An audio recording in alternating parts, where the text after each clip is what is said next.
কাইলৈ মাননীয় মুখ্যমন্ত্ৰী ডক্টৰ হিমন্ত বিশ্ব শৰ্মা ডাঙৰীয়াৰ যি অভিলাষী আঁচনি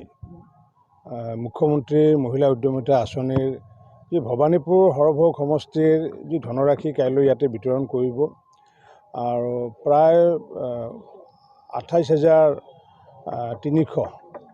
যি আমাৰ সেল্ফ হেল্প গ্ৰুপৰ সদস্যসকল আছে সেই সদস্যসকলে 10,000 টকা বিতৰণ কৰিব আৰু সেই কাৰ্যসূচী হোৱাৰ পিছতে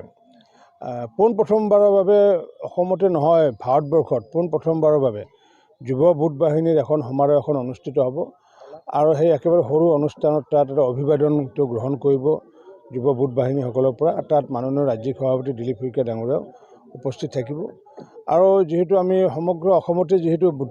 যুৱ ভোট বাহিনী ইতিমধ্যে আমি গঠন কৰিছোঁ তাৰে প্ৰথম বহিঃপ্ৰকাশ বৰপেটা ৰোডতে এই ভৱানীপুৰ সৰভোগ সমষ্টিৰ কাৰ্যকৰ্তাসকলে প্ৰায় 3,000 কাৰ্যকৰ্তাসকলে মুখ্যমন্ত্ৰী ডাঙৰীয়া আৰু ৰাজ্যিক সভাপতি ডাঙৰীয়াক অভিবাদন জনাব। গাঁঠিৰ বিষ অথবা